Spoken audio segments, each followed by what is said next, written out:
Rolande Taylor is 17 years old. She's an award-winning athlete. She holds a scholarship to the university of her choice. She runs her own children's charity. Rolande speaks with a maturity beyond her years. At 18 months, Rolande was adopted from Haiti. Issues with attachment, mental health, and belonging weave the fabric of her childhood and adolescence. Now, nearly 18 years old, Rolande has a remarkable story of resilience and growth in the face of adversity and challenge. We wanted to do this interview today because our children struggle. And sometimes as parents, we can forget the complexity of navigating those first couple of decades of life. And others of us remember those struggles so well that we want to spare our children any of those growing pains or disappointments or difficulties. Yeah. Our guest today provides a uniquely encouraging perspective on those into the complicated road towards adulthood. Yes, absolutely. Roy, have you seen the movie Bruce Almighty? Yeah. That's the one with Morgan Freeman as God. Yep. And he bestows on Jim Carrey, who is his character's Bruce, he bestows on him the ability... Chance to be divine. Yeah. So there's this scene where this chubby boy, they called him Fatty Filbert, and he's struggling to climb the ropes in gym class. And in his angst, he cries out to God and says, "Help me." And Jim Carrey, Bruce, says, "Yes, I will grant you your wish. I will take away your struggle." And Filbert quickly and astonishingly climbs to the top of the rope. Wow.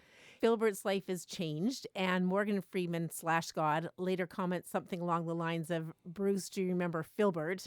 He was going to be a great poet. The soul of his work would have been built around his childhood pain, and now he's headed for a career," I think he says, "as a professional wrestler," something like that. But that made me think of this conversation. Yeah, well, I see where it fits so often because we as parents, we want to play God in the lives of our children. That's right. And it's hard not to want to jump in and rescue. And sometimes it's not even possible. And Rolande has had a lot of these rope climbing events in her life that are shaping her into a remarkable young woman. Yeah.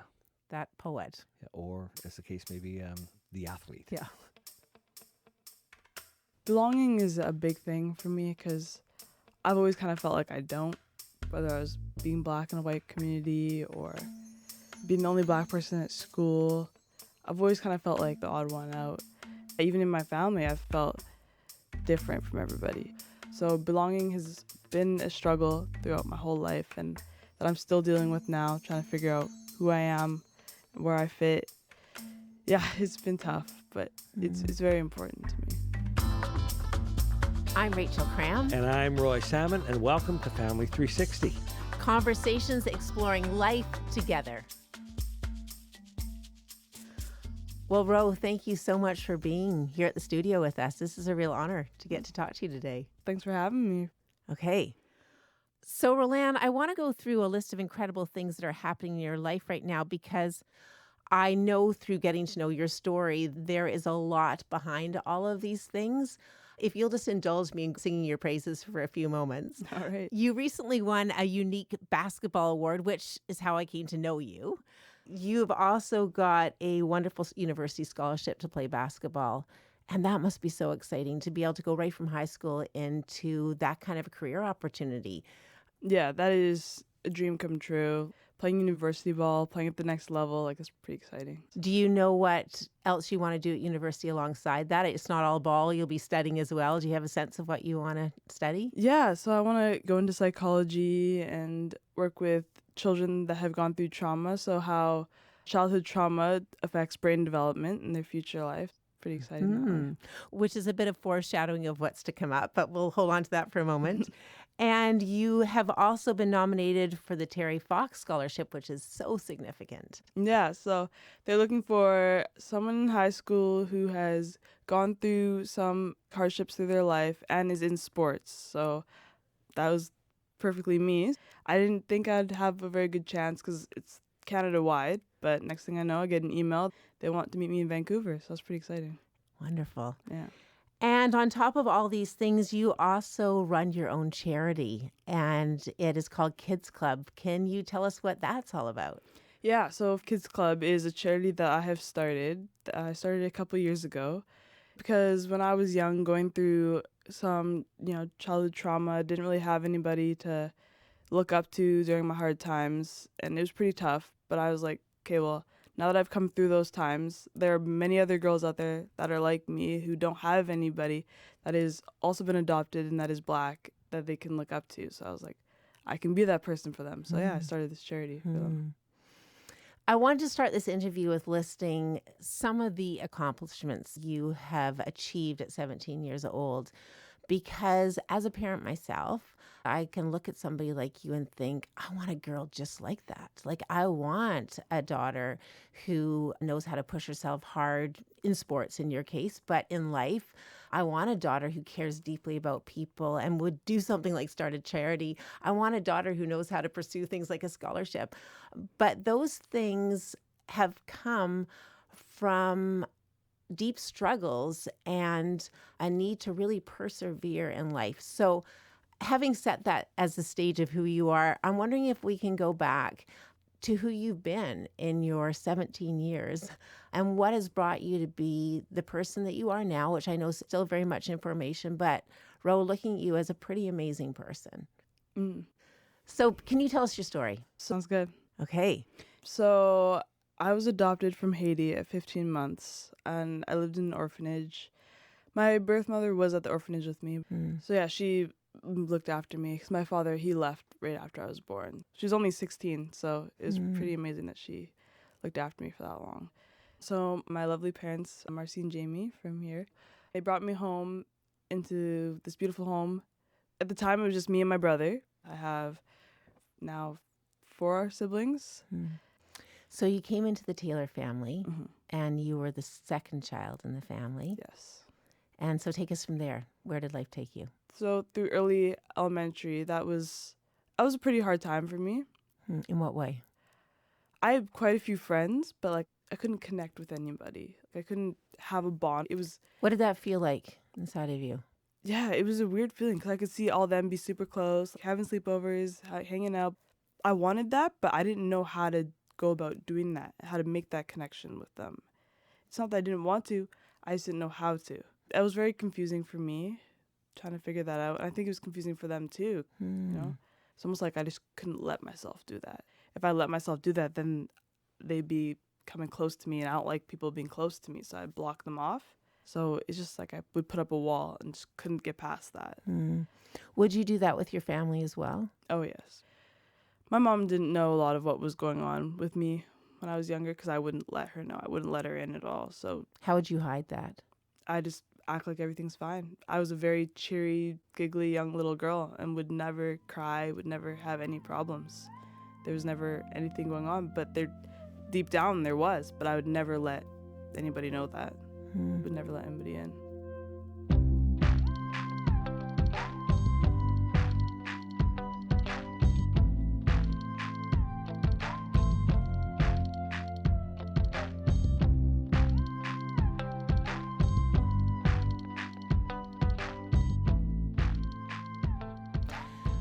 That must have been so confusing because you only have life in your own body to understand what life is about.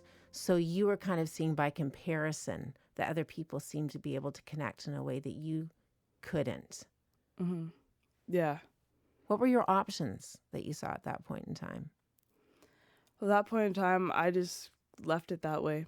I wouldn't let anybody in, just kind of kept on moving through middle school like that as well. And it wasn't until there was a couple incidents at school that would happen, whether it was like fights with friends and parents would have to get called.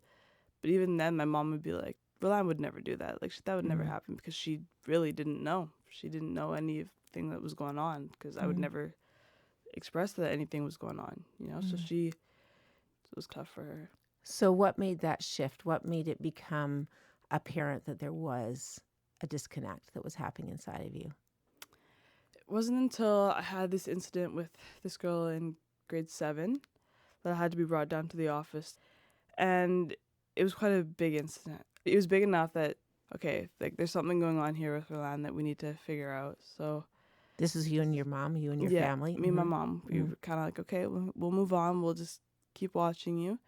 And then it wasn't until at home that I had a big episode. I blew up. I Started throwing things, was super angry. I ran away. It was a big problem. And my parents were like, whoa, okay.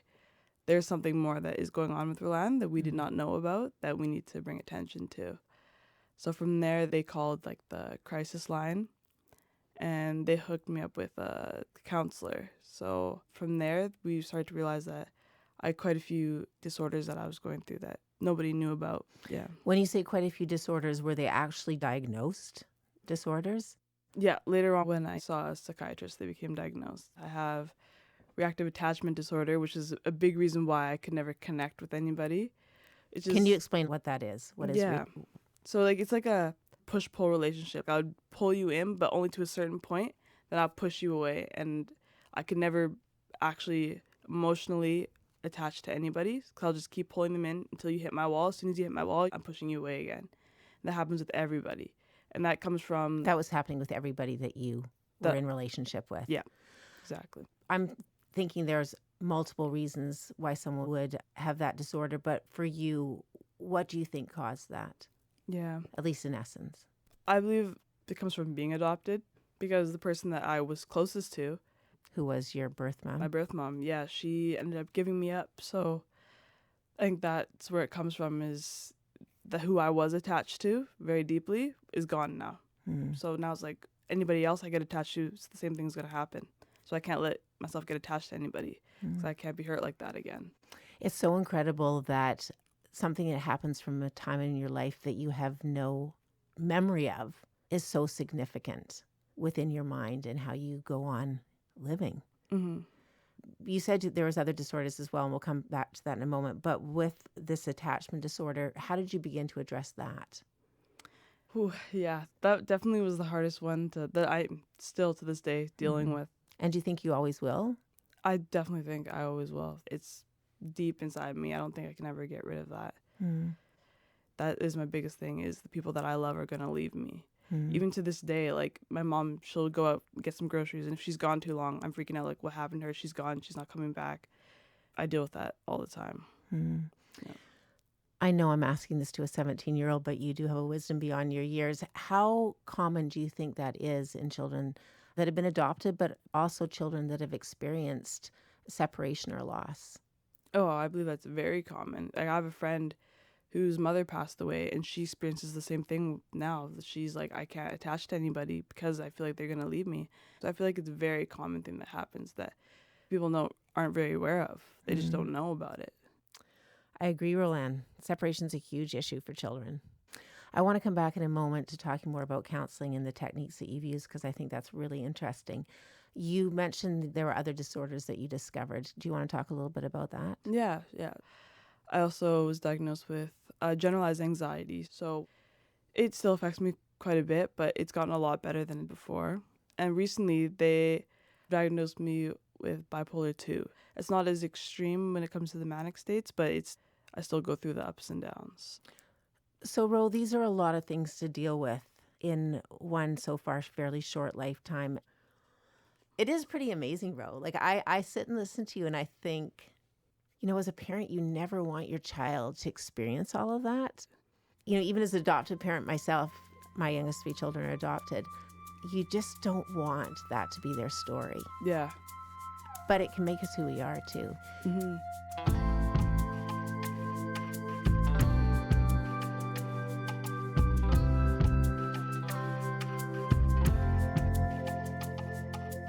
Can you tell us a little bit about what that process has looked like for you? And I know in the area of counseling, there are just new things that are continually being tried. So can you explain about that processing for you? What's worked in your experience?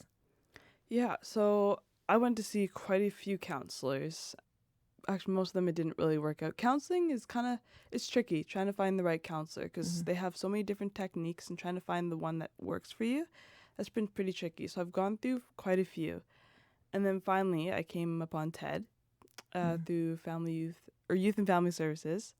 And through him, there was lots of talking, lots of strategies we came up with to help me connect with people. And I also met somebody amazing. She does what's called neurofeedback. They hook up these little connection things to your head, And on this computer, you play different games, but what it's actually doing is it trains your brain to make new connections and new pathways. So say one of my pathways was stuck in anger, for example. What it would do is retrain me how to calm myself down and make a new pathway, which I didn't have before. So now what I can do is, instead of immediately getting triggered and getting angry about something, now I can actually cry about that instead of always being mad through it. Yeah. Well, what you're describing sounds like you were given access to a whole new range of emotion that you hadn't had before. And then you had to figure out what those emotions were. Yeah. That must have been amazing. Oh, it was incredible. There's the fight, flight, or freeze. I was always stuck in the fight. I was always angry, trying to fight everything back. But then realizing I don't always have to be angry. I can also be sad, or I can be happy about these different things. It opened me up to a whole new world. Ro, you're talking about this anger that you had inside of you. Do you have any sense of where that was coming from? Yeah, so most of my anger came from being angry at my birth mother for giving me up. Were you aware of that? I was. How could you give your one child up? How could you ever do that? I was so mad at her about that, and that's where most of my anger came from, was anger towards her. So as you've gone through this process of counseling and neurofeedback, how has that shifted for you? Or has it? It has, 100%.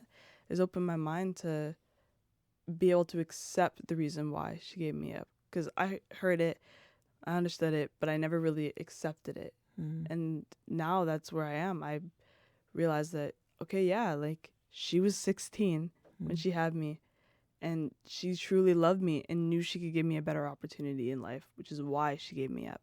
And I really appreciate that now and respect that. And I can look back and, understand that and really see why. That's such an important shift between being able to hear the words, understand the words, and appreciate the words of why. Yeah, such a difference.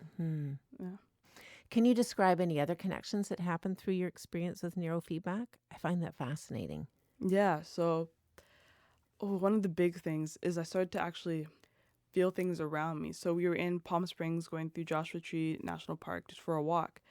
And I never was in the moment. I was always outside looking in, making sure that nothing was going on. But Can you just even describe that? That's Yeah. very interesting. Like you hadn't understood what it felt like to be present. yeah, I never knew what it was like to actually be present or be in the moment. Did you maybe not even recognize that was the case? I had no idea that was even a thing. Like, I didn't even know I was like that. But I never really took the moment to, whoa, like, this is actually happening, like, through my life. So, Okay, so you're at Joshua Tree. yeah, it What was an a amazing Joshua place Tree. to discover something. It was beautiful. It was beautiful. Yeah. And we were walking, and I could feel the heat on my skin. I could see the flowers and how beautiful they were. And I never had really noticed that. It was almost like I put on some brand new glasses and could see everything and feel everything. And there I was really living in the moment and like experiencing everything around me. And I'd never really had that before. So would you say those pathways just had not been connected in your brain before? Because I'm not sensing you're saying it was just a matter of maturity. Yeah, they weren't not there before. I'd never built those pathways. I was so stuck in the past, stuck in what had happened to me, and couldn't move past my hardships. I really could not move past them.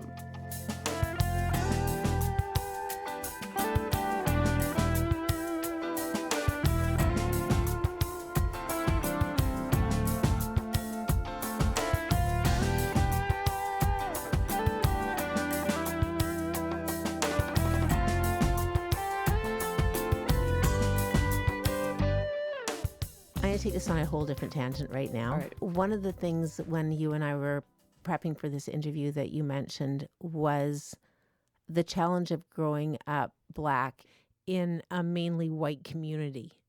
Do you want to talk a little bit about that? Yeah, definitely. Is it still hard? Oh, it's still very hard trying to figure out who I am, my identity. It's very difficult. I'm Black. It's who I am. I want to be able to express that. I want to be around people like that. So it was very hard. And then I would go home, and the only Black people I had around me were my two sisters. Who are also adopted from Haiti. Yes, right? they are Yeah. also adopted too. So that was it. It was just me and my sisters that were Black, and I just couldn't be myself. I felt like I had to be a certain way. I felt like I had to dress a certain way, talk a certain way, act a certain way because of that, Because you were Black. because I was Black. But the truth is I didn't. It's so complicated though, because you want to think that it doesn't matter, that the color of your skin doesn't matter Yeah. because it's what's inside, because that's true, Yeah. Yeah. but it does matter. Oh, it matters 100%. Why is that?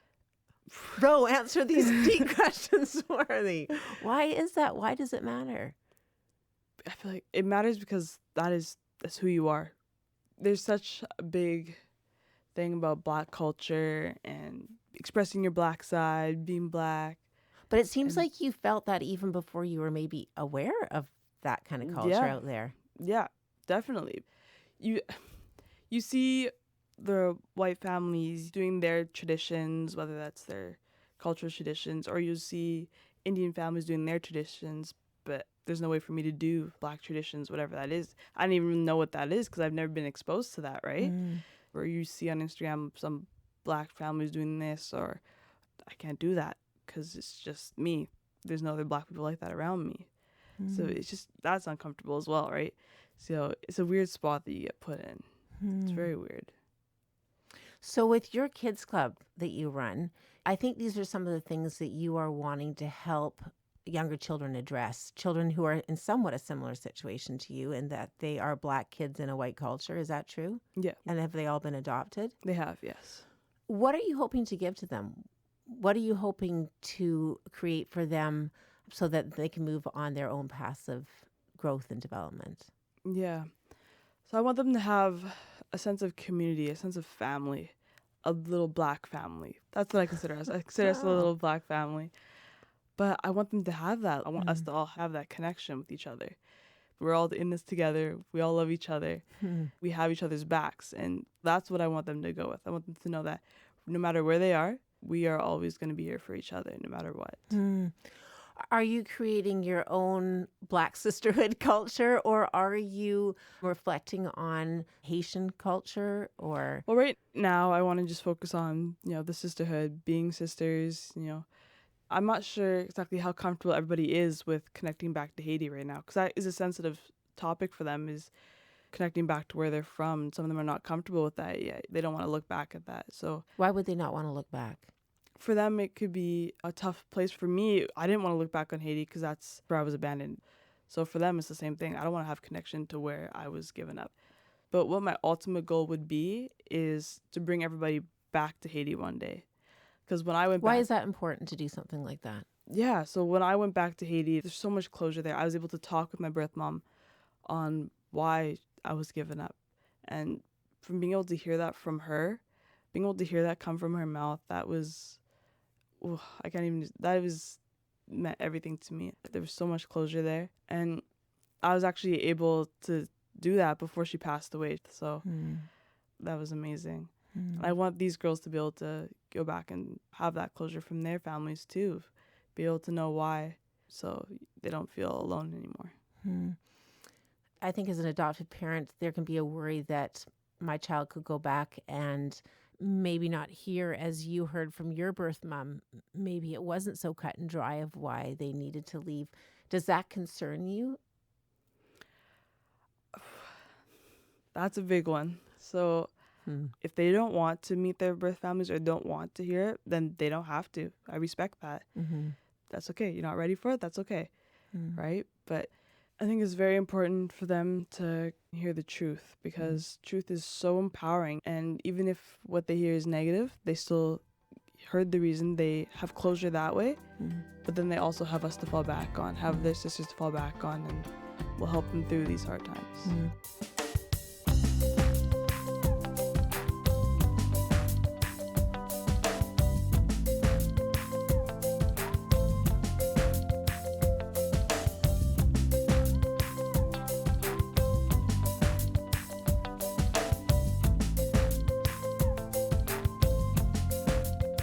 I want to affirm you, Rolande, for creating community like this for the children that are in your kids club.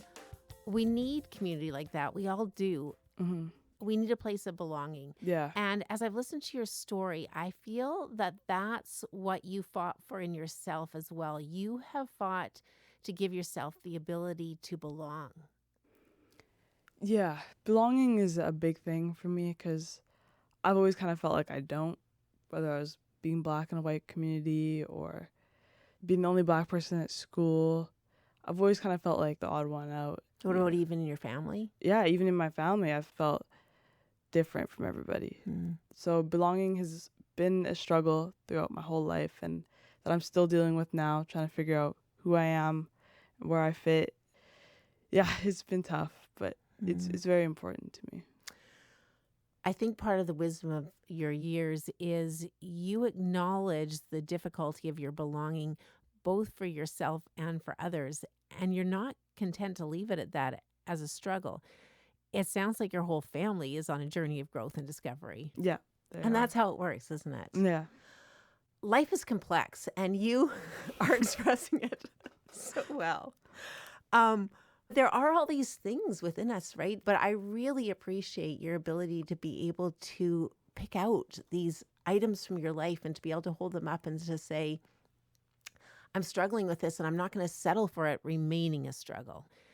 I'm wondering, do you think maybe when you were 13 or 14, would you have pictured yourself being here at 17, being where you are right now? Yeah, no, there's no way I pictured myself being where I am today. Honestly, the future was looking pretty dark for me. It came to a point where I didn't even want to live anymore. I was on such a downward slope, and I was lost. I was very lost. My life was kind of up in the air. I didn't really know what was going to happen to me. It wasn't until I got help that things started to change. But yeah, I didn't know where I was going to be. I definitely didn't think I was going to be here. That's for sure.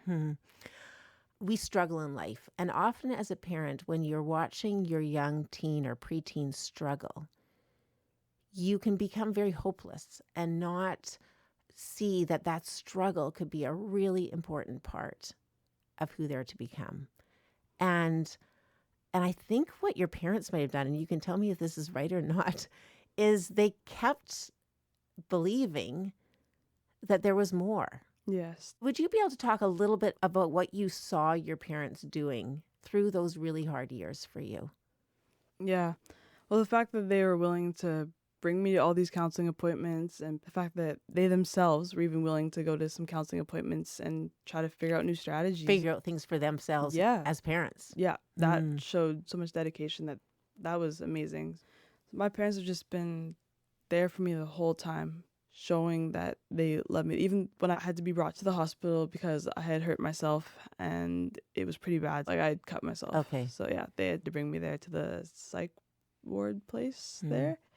And my parents, right away, as soon as I was out, they were there with me, brought me home. As many times I've been to the hospital, they have been there to pick me up right away. Like the police could have brought me home, but no, they made sure that they were the ones that were there to bring me home and to love me and support me through my whole journey the whole time. So if you could give one piece of wisdom to parents when their child is struggling with an aspect of their life, what would that be? Okay. From your profound 17 years of experience. I'd say that one piece of wisdom would be love. Show love through the whole thing. That's a beautiful word. I love that you chose it. Love. I love that you chose love. Can you explain what that looked like a little bit more? Yeah. Love doesn't mean to always be, hugging them or affection.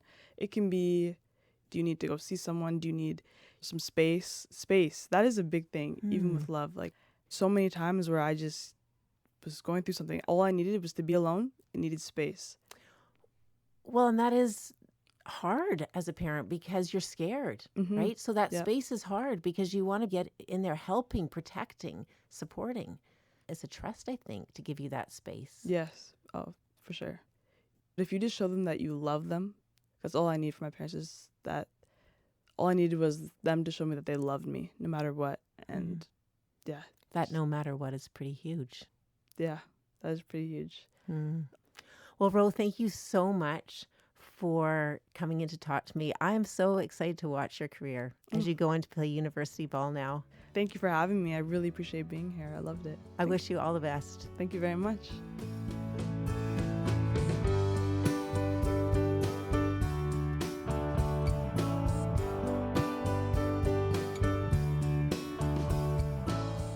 That was great. She did a great job, didn't she? Did a great job. She's our youngest interview, and she's so confident and she's so articulate. She held her own well. I was very impressed. I was impressed too.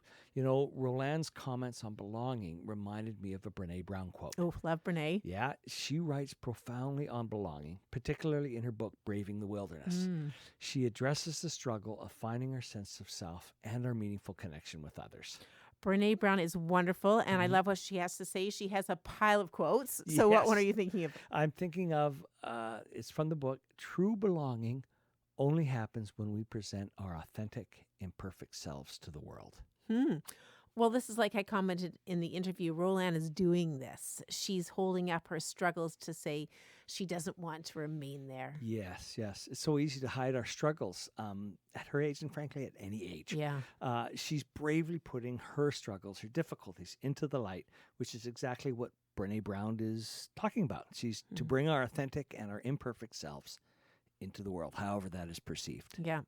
So let's follow up with her, with Rolande, in a few years. It'll be interesting to see where she goes. So go row. That's catchy. Yeah. Thanks for sharing your story. And thank you, Rolande.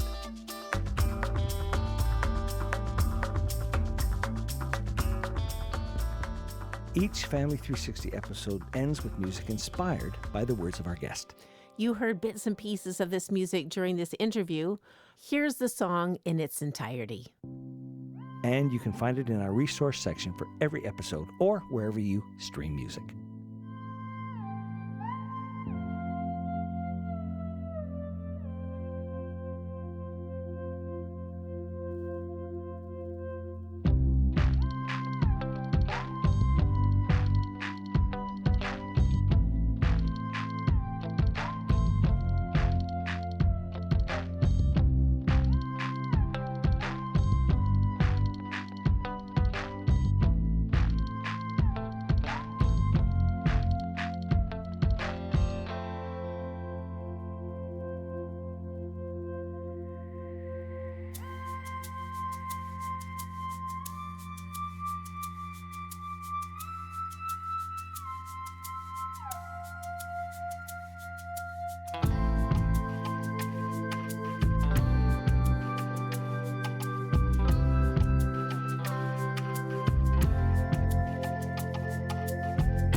I'm Rachel Cram. I'm Roy Salmond, and thank you so much for listening to Family 360. 360.